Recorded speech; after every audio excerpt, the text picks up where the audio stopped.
In this new world of emerging technologies in the fast fashion industry, there has evidently been a blur between what the consumers believe the actual product is worth and how much they actually cost to make and distribute. A disruptive business model and an innovative business model is one that will blur the line between consumer information and data from these fashion companies.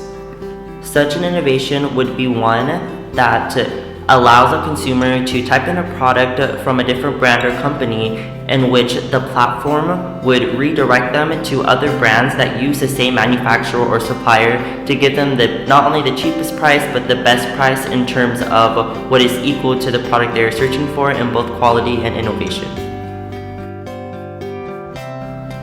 The business model would work as follows. First, the consumer would identify the product that they want to find a cheaper price for, and they would put it into a database or the platform provided, in which it will find its relevant manufacturer or supplier that they use. Secondly, through that provided database, they would find companies that use that same supplier or manufacturer from the product that has been searched upon. Thirdly, they would redirect the consumers to an alternative product from a brand or company that uses that same supplier. That way, they're getting the same quality for a better price, if not the exact same product from a cheaper alternative. Lastly, through a subscription-based business model, one would be able to find their potential savings and really see how much they've actually been saving by using this platform, and even favorite a lot of the brands that they have been using.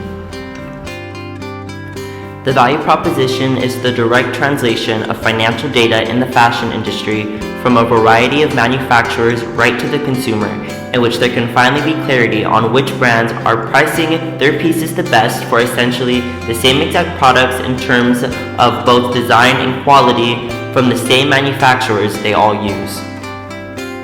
When you really look into this market, you'll see that this business model is bound to be successful. It is estimated that in 2023, 22% of retail sales will actually be through e-commerce, and that e-commerce sales are already expected to surpass $730 billion in 2031. So this business model is already in a very profitable space. Secondly, this is where our product and service comes into play. 51% of Americans already feel bad after shopping, so imagine if they have a service that actually cares about the money and the quality of the product they are paying for. And even though there are platforms such as AZ Insights and Smart Scouts, which are e-commerce platforms that tell a seller how much products are actually selling for across various channels and media applications, it is not for your everyday consumers. So this business model is one that actually cares about the customers' buying habits and giving them the best price for the products that they want to purchase on an everyday basis. Key partners would include suppliers and manufacturers for the database, as well as partnering with fashion brands that already have the cheapest price compared to their competitors, which is great for marketing, in which the activities would include the value proposition, which is data collection, as well as the analytical savings for the subscription-based service, in which the key resources would be that database. And the key proposition, as I said, would be to able to consumers to track their spending, as well as find the cheapest price from the same manufacturer of the company that they are trying to find an alternative for. Customer relations, channels, and segments are really important. As we said, we are targeting towards millennials, ages 20s to 30s, which are fast fashion shoppers, online shoppers, as well as impulse buyers. And we are really trying to diversify our channels through digital advertisements, print media, and partnering with other brands and manufacturers to really increase the overall progression of the database. The attractive features of this model includes guilt-free shopping and the tracking of sales and potential savings. So people will want to continue using the service as they are saving money, they're analyzing how much they're actually saving with each purchase, and they have peace in knowing what the products are actually worth. The performance attributes include the future marketing towards consumer savings, targeted towards the subscription-based service, and the ever-evolving increase in the database. That way consumers are always getting the best price and quality for the products that they want. And then when it comes down to the basic attributes, excluding the analyzing potential savings, it would mostly just be finding the cheapest product from the same manufacturer and directing that data right to the consumer so that they know how much products are worth and how much they should be willing to spend it on. Before even looking to see how much revenue we can get from this business model, we first need to see how many people are actually going to use it.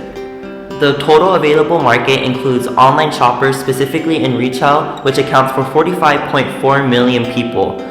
The service available market includes people who feel guilty about making such purchases, which is about 51% of those people, which would be 23.54 million people.